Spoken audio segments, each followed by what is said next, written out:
All right, good morning, Canyons. How are you today? Today, we are in week 2 of a series called Bridge the Stories.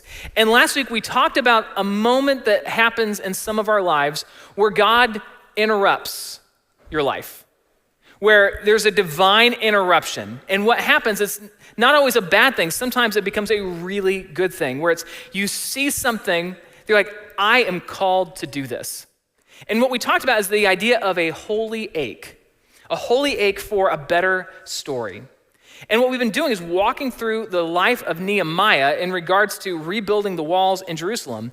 And for him, it started with a divine interruption, where he is the cupbearer to King Artaxerxes in Susa, which is the capital of Persia, the largest superpower of its day and age, when he gets word back from his brother, who just traveled the 800-mile distance between Persia and Jerusalem, that his native homeland, the place where his great-great-grandfathers called home, a place that he had never seen before, but was so intertwined with the promise that God had given to his people, that Jerusalem, the walls were in shambles. The gates had been burned with fire. And for Nehemiah, something overtakes him as he hears this, where his heart breaks for his people, but also for the reputation of his God. And what happens is he makes the 800-mile trip himself to Jerusalem. And here's the part that we didn't get to talk to last week, is after he gets to Jerusalem, he's got this holy ache to try and rebuild the walls. He stays for 3 days, and he doesn't tell anybody why he's there. He's just like soaking it all in. And then in the middle of the night on that third day, he gets some of his bros together and he says, we need to go take an assessment of everything that is wrong. And so they go on a ride around the city, and it's worse than they ever imagined. That ache that started in the palace for something greater, for something bigger than himself, is now almost lost in the rubble. That moment where your dream meets the devastating reality is frankly where most of us quit. That whenever you have that ache for something beyond yourself and you start moving in that direction, most of us, we hit that moment where it starts to get tough and we just kind of drop everything and we walk away. But for those who don't, who say, I'm going to keep going, I'm going to keep pursuing, for those who say, because this ache is so strong, I'm refusing to let it go, this is what I like to call the great pursuit. You know, there's a difference between a good project and a great pursuit. Like, a good project is something that you do, but a great pursuit is something that is done to you. It's what you feel like God has put you on this planet to accomplish. It's that thing that if you do it right is going to be the first line on your obituary, the thing that you have poured yourself into. You know, I think one of the best modern examples of somebody who has a holy ache followed by a great pursuit is the story of Scott Harrison, who started Charity Water. So if you don't know his story, he was one of the top nightclub promoters in New York City. And at 28 years old, he has this crisis of conscience. And in the midst of just looking at what he was doing, he starts to really question some of his life choices, and his father gives him a copy of A.W. Tozer's The Pursuit of God, and it completely wrecks him, completely changes his perspective. He described his life at that moment as something completely bankrupt, and so he decides to do a 180. And so what he does is he quits his job, and he signs up to be part of one of the hospital ships called Mercy Ship, and he's sent as a photographer to Liberia, where he goes and he takes photos. And he starts to realize, as he's coming in contact with all of this brokenness in the third world, that there is a common denominator to almost all of the problems, and that is dirty, contaminated water. And so it becomes an ache that he cannot unsee. So he returns to New York City, and for his 31st birthday, he says, I want to throw one more big party. But instead of gifts for me, what I'm going to ask my friends to do is to all bring $20. And on that night, he raises $15,000, and he builds the first few wells in Africa. Now, you fast forward about 20 years, And now there's literally hundreds of millions of dollars have been poured into charity water. There have been wells built all across Africa, and it's all because of something he saw that created a holy ache, which then produced a great pursuit in him. And this is what happens for us when God shows you something that you cannot unsee. When God births inside of you a burden that you look at and say, I can't really sleep well at night until this starts to be changed. It's a call for the world the way it ought to be. And so we asked this question last week, and I just want to pose it again to all of you today. What has God put you on this planet to accomplish?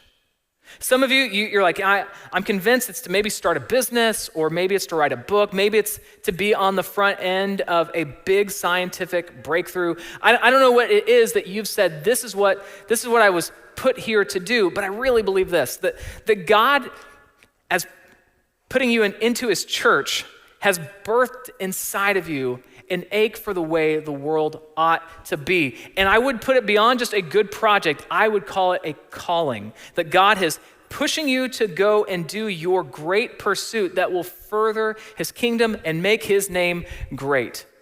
And so what happens is, for Nehemiah, he sees the rubble and he says, I can't undo this. I can't just walk away. I'm not going back to Susa.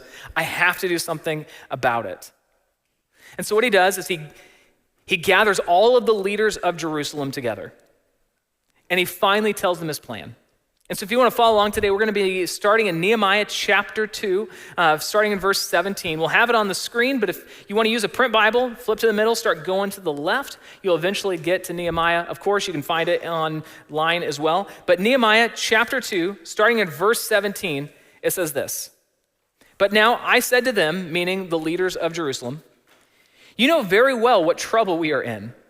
Jerusalem lies in ruins, and its gates have been destroyed by fire. Let us rebuild the wall of Jerusalem and end this disgrace. And then I told them about how the gracious hand of God had been on me, and about my conversation with the king. And look at their response in verse 18. It says, they all replied at once, yes, let's rebuild the wall. So they began the good work. Here's one of the first things you can just see happening here. And this is true in Nehemiah's day, it's true today.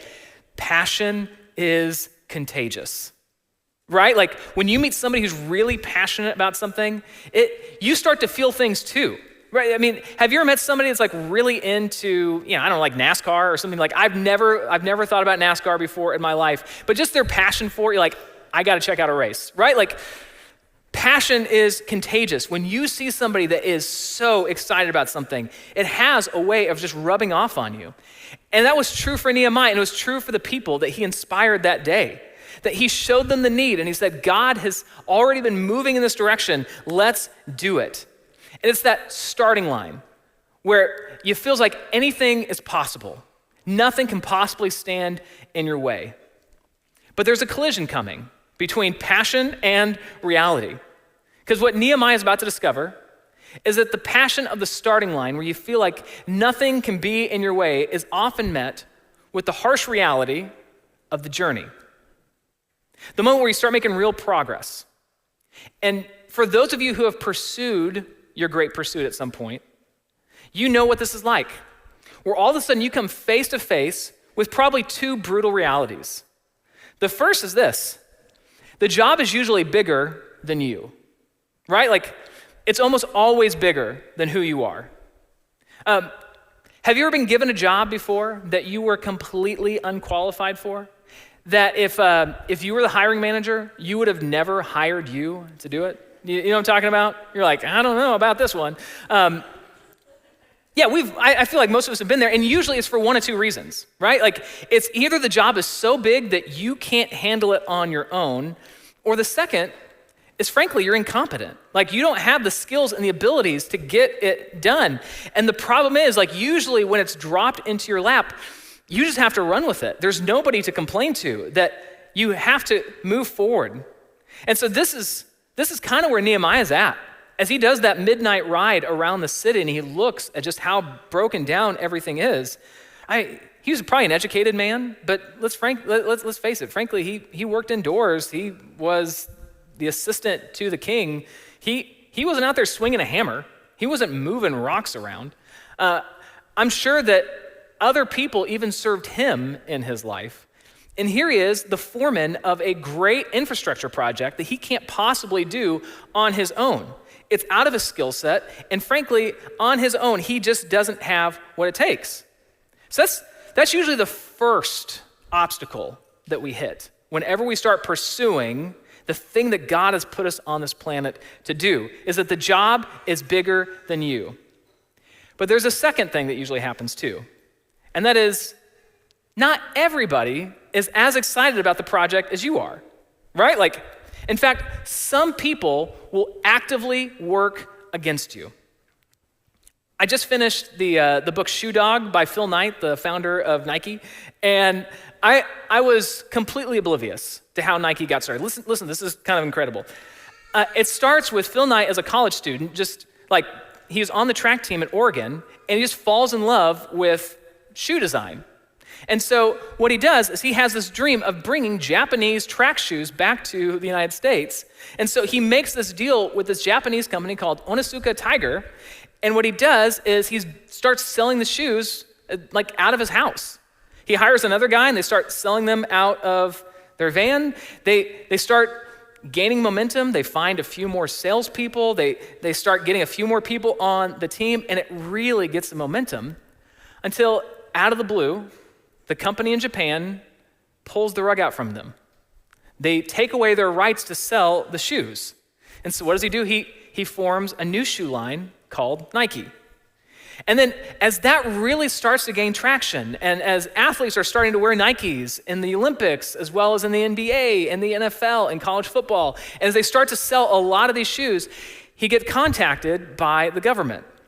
They have a $25 million tax that they have to pay. And the problem with it is they were completely unaware that this was something that they would have to do. And the reason why is that a few of the competing shoe companies in the United States who were upset about Nike's success, they go and they lobby the IRS. They pull out some obscure, like 1920s protectionist era shoe laws. They manipulate the law a little bit, and so suddenly, out of nowhere, Nike is hit with a $25 million bill. And the thing is, like, the story for Nike is not unique. When you read about any founding of like major company, you see that at some point, somebody stands in their way and everything looks like it's about to fall apart. Where suddenly they're on the verge of bankruptcy and they didn't realize the opposition was coming for them. And maybe you lived there on a smaller degree. Have you ever gotten a promotion and the people that used to be your friends suddenly now see you as an obstacle and you start getting shade that you never anticipated before? Have you guys ever experienced that? Or maybe you had a business and you get like a cease and desist letter out of nowhere and it's baseless and it's not worth your time, but they just know you're gonna have to fight it and it's gonna cost you a lot of money and be sideways energy. Or even sometimes the opposition comes out of nowhere and you're not even sure what the source is. Where you and your wife, you make a decision like, we're gonna work on our marriage. We're not gonna just let ourselves get taken away by just our schedules and our time. Like, we're gonna make this a priority, and then out of nowhere, something kind of hits, and it's not as easy as it used to be. That's the collision. It's like being given the job of pushing a boulder up a hill, just to have a bunch of hornets come and attack you, right? Like, I mean, that is what it's like for Nehemiah. He has a job of, I need to build the wall, something I have no abilities for, I don't have the experience, but also people are standing in my way. And so, what do you do in those moments when you feel like quitting? What do you do when that holy ache has now led to a great pursuit, but it just looks like it's going to be too difficult? Well, let's look at what Nehemiah does, because I think he gives us a really good game plan. The solution is great pursuits, they're going to require both a sword and a trowel. So let's talk about the trowel first, okay? Like building the wall. Great pursuits, they're built shoulder to shoulder. See, Nehemiah knows he can't do this on his own, right? So he gets everybody involved. And if we were to sit down and read verse for verse everything that happens in Nehemiah chapter 3, you would see that it basically reports like a construction report. That it's a lot of, hey, this person was standing next to this person, who was standing next to this person, standing next to this person. They worked on this section of the wall, and then this person went over and worked on this section of the wall, and this person went over and worked on that section of the wall. And what you see is it took the entire city.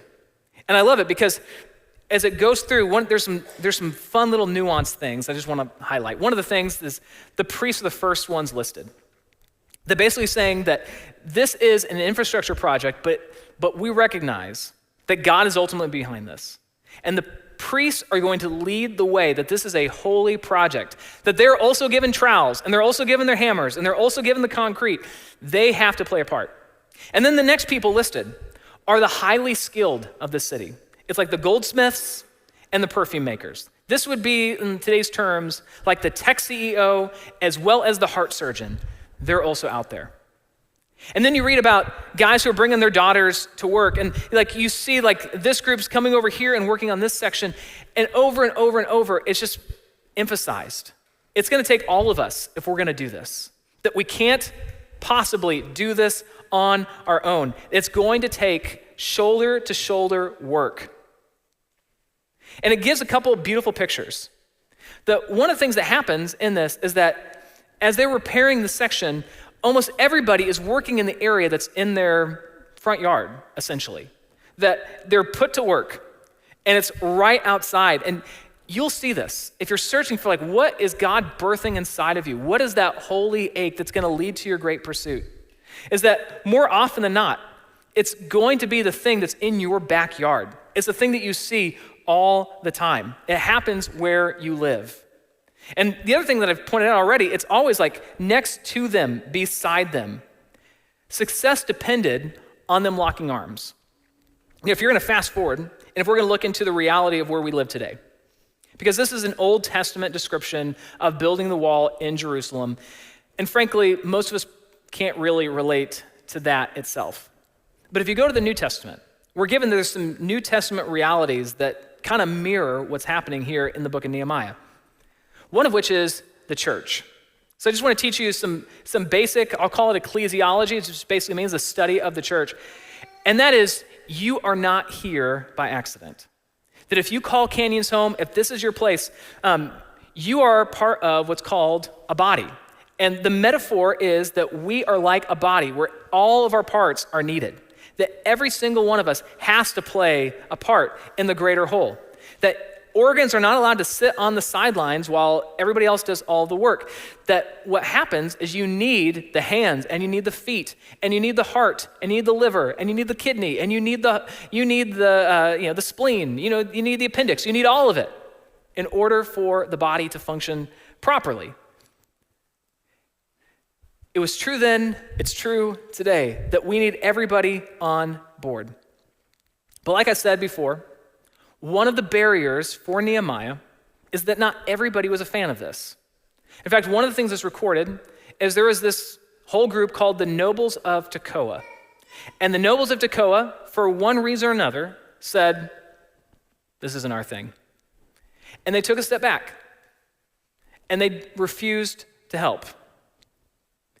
If you're going after your great pursuit, just know you will not get universal approval. Not everybody will see it the way that you do. Which kind of segues into the next great part, which is the sword. What is the sword? Well, the sword is when you defend your great pursuit with a powerful why. Because what happens is the opposition is going to start getting louder. So what happens is when you get to chapter 4, you see that there are these two guys that they live in the area, but they're not Jewish. They are part of some rival tribes in the area called Sanballat and Tobiah. And Sanballat and Tobiah, they start mocking what is happening in Jerusalem. They see the wall getting put up, and you know what they say? They say like, if a fox even were just to run on that wall, it would all topple over. They start using some verbal abuse. And what they realize really quickly is that Nehemiah and the construction crew, they are not fazed by this. That no matter how much they talk, they just keep working. And so it goes from being just a verbal assault to suddenly they start threatening a physical attack. And then there's another problem on top of this. The people are getting tired. See, on day 1, everyone was excited, but by day 10, everyone is tired. By day 16, everyone is exhausted. And now what they're experiencing is the threats from an outside group, where it started first like they were being made fun of, but it moved from that to our entire livelihood might be in danger. This is the moment where the dream seems like it might be dead. And how do you respond when you're being attacked? What I would challenge you to do is not always start wrestling with the pig, because as you have the opposition come and start yelling at you and speaking at you, the temptation is, I just want to get on their level, and I want to fight them where they're at. But here's the thing, whenever you wrestle with a pig, you're both going to get dirty, but the pig's going to like it, right? So what you have to do is you have to defeat the opposition, not by getting bitter, but by getting better. Great pursuits are defended when attacked by a powerful why. So here's what Nehemiah says to his exhausted and tired work crew as they've been working on this tirelessly for the last several days. It says in verse 14 of Nehemiah chapter 4, "Then as I looked over the situation, I called together the nobles and the rest of the people and said to them, 'Don't be afraid of the enemy. Remember the Lord who is great and glorious, and fight for your brothers, your sons, your daughters, your wives, and your homes.'" Essentially what he says to them is, we're not going to stop working. I need everybody to keep their trowel in one hand and keep your sword in the other. That we're going to fight this, we're going to fight back on this, but we're not going to give up. We're not going to let them walk all over us. But catch this. What was the very first thing he said as to why we're going to keep going? He says, remember the Lord, who is great and who is glorious. He reminds them of their why. He says, we're going to fight for our families. We're going to fight for our brothers and our sons and our daughters, our wives and our homes. We're doing this not just for our reputation. We're doing this for the safety and the health of future generations. And this is, once again, one of the key differences between just a good project and a great pursuit. Is that if you're just motivated by, well, I want a nicer car, or I'd like to live in a better house, at some point that motivation is going to give way. But when you're motivated by a why, that there's something compelling and powerful behind it, you will find that the motivation doesn't give way as fast. But Nehemiah gives them something even greater than a why. He gives them a who. He says, fight for your families, but also remember the Lord, who is great and is glorious. See, the why keeps you in the fight, but the who reminds you why you are going to win. The why is your defense. The who is your deliverer.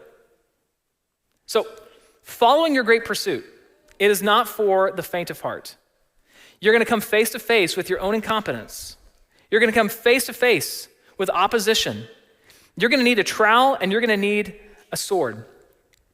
But here's one of the things I've noticed is that more often than not, even when you have opposition, even when people are not always on board, when you're doing something that you know God is pushing you in the direction for, when you have the wind of the Holy Spirit at your back, you cannot be stopped.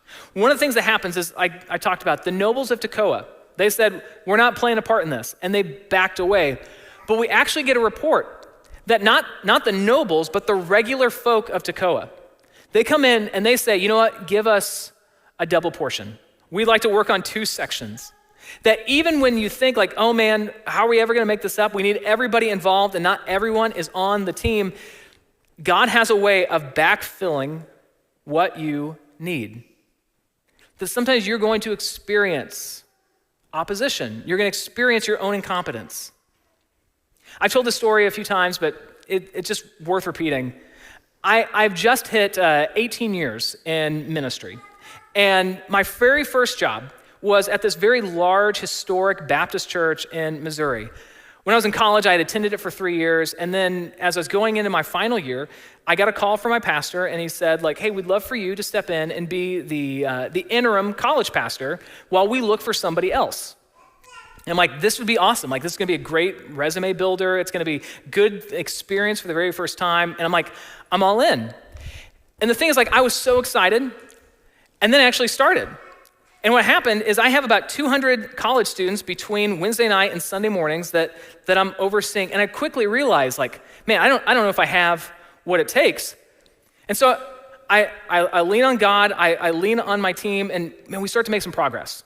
And things start to turn around. In fact, it turns from an interim position into a full-time position. And then after about a year and a half, my pastor comes to me and says, Matt, I need you to fill in on our worship team. That our worship pastor had left the organization and we need somebody to lead on Sundays. And I am not a worship pastor. I am not a worship leader. And I thought, hey, this will just be for a few weeks. And a few weeks turned into a year and a half.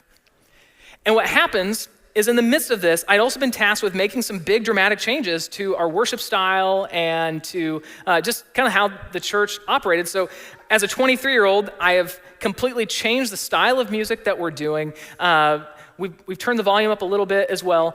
And what happens is I have suddenly a whole group of people in our church who are referring to me almost as the devil. One of my favorite stories was at the Christmas party. One of the deacons came up to me and said, Matt, I know not everybody feels this way, but I think you're doing great. And I'm like, thank you, I guess. I didn't.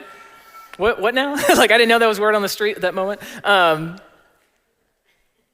you start having that opposition come back. And I think back on that season of time, and if it had not been for Chad and Stephen and David, names that are incredibly important to me that have no meaning to you, if it hadn't been for them, I would not have gotten through that moment. Because we locked arms together and we said, we're doing this together. And where I have incompetencies, you have skills and abilities. Where I want to sometimes quit, we're gonna rally together. And what happened is I've noticed that as I've continued to pursue what I feel like God has put on my heart just in life, the opposition never really stops. That yeah, there's good seasons, but we've been in other chapters of life where suddenly like people that I thought were on our team kind of make a weird 180 and they start to turn on us. And suddenly like that is a hard relationship and a hard season. And then, just telling you like since Jen and I have been here, we have found that our opposition hasn't come internally, but we've had the weirdest things happen to us since we've been here. Like it's really strange, never experienced opposition before in our life. And all I can think is that the devil and the enemy is a lot like those velociraptors in Jurassic Park, where they're like always testing the fences, looking for the weak spots. And the thing is, like, as you pursue God, you almost have to anticipate it's not always going to be easy. That all great pursuits are going to disrupt the status quo in some way, shape, or form. And when it happens, people are going to be upset. What you're going to experience is that the job is going to feel bigger than your abilities. And what God has taught me is great pursuits, they require a sword and a trowel. That I have to be focused on my why and my who. That I can't just lay it all down just because it gets a little difficult. That we have to band together. And what's better than trying to do it on my own is to bring a team around me and say, let's do this together. And so as you pursue what God has put on your heart, let me encourage you, go into it with a sword and a trowel. Bring people with you and be ready to defend it with a powerful why. And here's one other thing I just need to mention as we kind of wrap up this morning. One of the traps that you can fall into is the comparison trap. And there is a temptation to read the story of Nehemiah just from our perspective of like, it's just words on a page. We didn't get to really see it in its grandeur and its glory, and you kind of miss some of the big picture things. The wall that Nehemiah is building in Jerusalem was not the best wall that ever existed in the area. In fact, Nehemiah came from Susa, the capital of Persia, where all of the money and the treasure had flowed for the last several decades, that they had an incredible footprint, an incredible city, one with glory and grandeur. He lived in the palace, right? That's his everyday. But even back in Jerusalem, like I was saying, this wasn't the best wall that had ever even been on their site. That you have a previous king by the name of Solomon who had so much gold and silver that basically it was said like silver was worthless in his day and age because there was just so much of it. And then you look at another king by the name of Hezekiah who came after Solomon. It said that his walls were 23 feet thick in some areas and it had more land encompassed than at any other point in their history. And what Nehemiah is building does not look like that at all. And I think that there's a temptation that as some of you start going after what God has put you on this planet to do, you are tempted to say, well, what I'm doing is not that big of a deal. That comparatively to other people's things or maybe other projects, like this is not that incredible. But don't let the lack of accolades diminish its significance. Don't despise small beginnings. In 1934, in the city of Charlotte, North Carolina, there was a revival that was going on. Like the old tent revivals, you ever heard of these? Where basically what happened is churches would set up a big tent. I don't know why the buildings inside just weren't good enough, but they'd do a big tent and they would put chairs out underneath and they'd bring in a sound system and then they would hire these people that are called like evangelists. And evangelists are just traveling preachers. And so in 1934, in Charlotte, North Carolina, a fiery evangelist by the name of Mordecai Ham shows up and he starts holding this revival and like the whole city is coming out for it. In fact, they're packing it out every single night. And then on one night, this 16-year-old is being dragged down there by one of his friends, and when they get to the tent, it is full. It's completely packed. And so what they do is they turn around and they start to walk away, but an usher, just his job that night was just to help people find their seats, just, ushing. We don't even know his name. He sees them, he runs after them, and he says, hey, I think we can find you boys some seats. And because of that simple act, that 16-year-old gets into the tent that night, and he hears the gospel explained, and it completely and totally changes his perspective. It changes his life at a fundamental level. Now, that 16-year-old would then devote his entire life to sharing that message with other people and sharing the gospel to large groups. In fact, he becomes an evangelist himself, and his name is Billy Graham. And the thing is, he gave his life to Jesus on that night, and it was not because of Mordecai Ham, but ultimately because of an usher who said, hey, I can get you boys some seats. Now, we don't know what the usher was thinking, but I just want you to realize that not every great action of your life is going to have the grandeur and the scope of I'm rebuilding a city. That sometimes it's just a simple act of obedience, that I'm going to do what God has asked me to do. And whether he realizes it or not, for that usher that night, part of his great pursuit was just being the best usher he could possibly be in that. Now, as we have talked about the last couple weeks and really the last several months, for me, I feel like one of my great pursuits is trying to develop a church that will be here for the next several hundred years. And I know it sounds audacious, but we've already made it 156. I think we can keep going.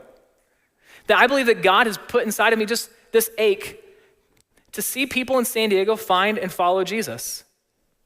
But it's not just for our glory and our sake. Like, if nobody knows who we are, I'm okay with that. But I believe that God has put us here to have an impact on our city. That it's part of our story. That as you read through the last 156 years, Canyons has always been involved in the needs of our city. We hosted the very first high school graduation in San Diego, that we help plant churches, that we have been involved in all sorts of humanitarian needs. And one of our strategic partners right now is the San Diego Rescue Mission. That as we've all seen the need that exists around our city, I like to know that we're on the front lines helping with the San Diego Rescue Mission. And so I'm convinced, though, that we can even be a greater partner, and I want you to watch just the powerful impact that they have.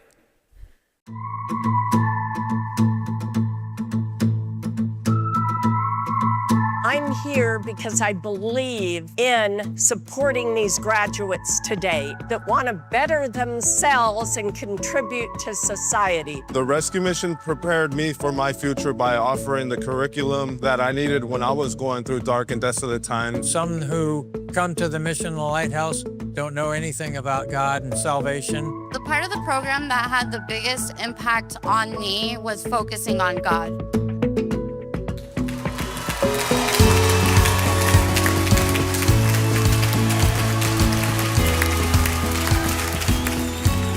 Graduates, congratulations. We told you if you give us 12 months that we would eliminate your homelessness and we would deal with the things that are holding you back. And so give me a thumbs up if you're a different person today than you were a year ago.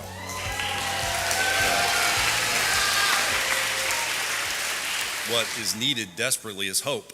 And when you all have had your lives changed and now can turn around and go share your story with somebody else, you know what that breeds? Breeds hope. So one more time, congratulations to our graduates.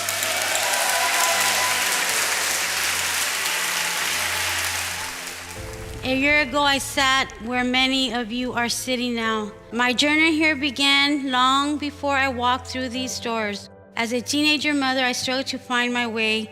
Pain led me to drugs, and drugs led me to homelessness. I was lost, broken, and desperate for change. Then God led me and my daughter to the mission doors. When we discovered there were 2 beds available, I cried with gratitude. Since coming to the mission, my life has been completely rebuilt. The classes and support programs have helped me discover abilities I didn't know I had. Every day brings new possibilities for growth and joy. I want to be living proof that with faith and determination, anyone can begin again.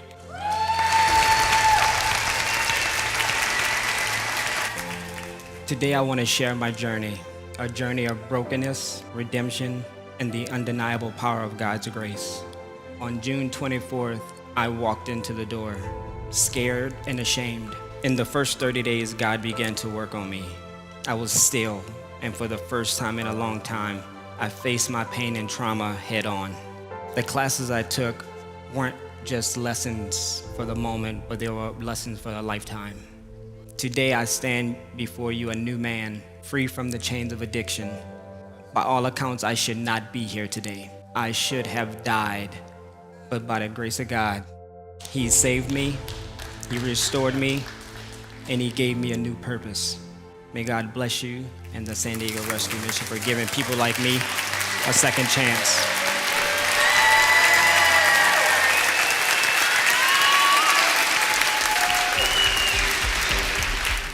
The road from homelessness to healing is never walked in isolation.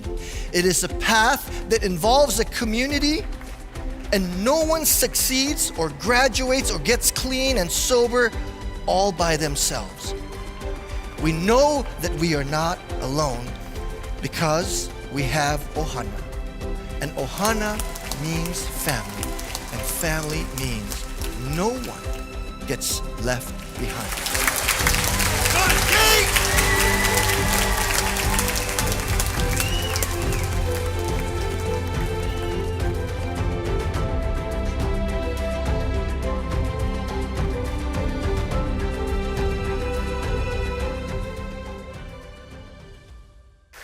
So we play a part in this every month as we send our check to the rescue mission. But additionally, I really hope, my prayer is that our church will play a larger role moving forward.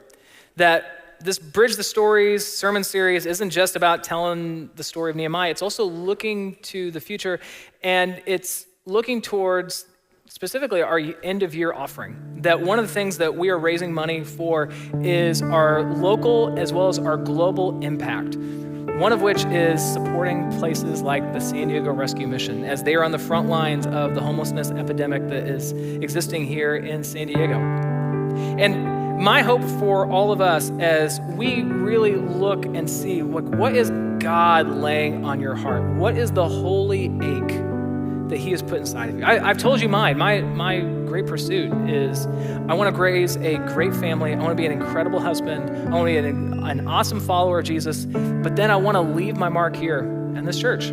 That I hope to retire here. I hope to raise my family here. I hope to be part of something that lives beyond me, and not for my sake, but for theirs and for our cities. And I want to invite you to be a part of this. But I also recognize that God may be putting a different holy ache on your heart, that it's an organization you need to start. It's a person you need to befriend. It is a pursuit that you need to chase after with everything that you have. And I just want to invite you, don't give up.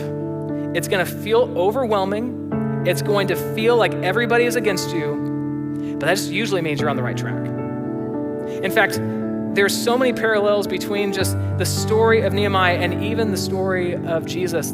Jesus has ascended down into our life. He says, I'm doing this because ultimately I want to bring glory to God, but I also want to protect the people that I love. And as you're on the precipice of disaster, I want to give you a hope in a future, and that's only through me. And what he does is he lays his life down and he sacrifices himself, creating honestly like the perfect wall for us, as keeping us from judgment, but also bringing us into unity and life with Jesus. So if you would, I want to invite you to pray with me. That God, you have loved us. You have given us a hope and a future. You have dedicated so many resources and time and energy and people to bring our church to where it's at today. And so, Lord, I'm praying that your Holy Spirit would be working with the seeds that have been planted in the past, that he would be fertilizing and watering just the ideas and the thoughts that have been going for years, and the God, that you would bring some of them to maturity today, that there would be some in this room who would say, I need you, God, more than anything. That I realize I've been trying to do life on my own and I'm done with that. And so I'm asking you, Jesus, to forgive me of my sin, take full control of my life. I'm yours, Lord. God, I pray for others who have been inspired by doing something beyond themselves, that they're going after their great pursuit.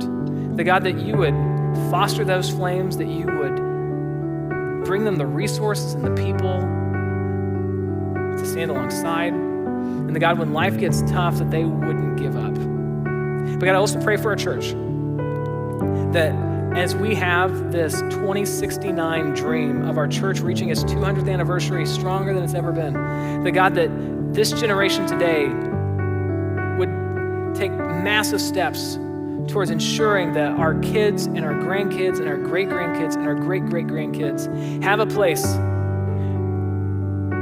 to hear your name, to hear your story, and receive the gospel. I pray this all in your son Jesus' name. Amen.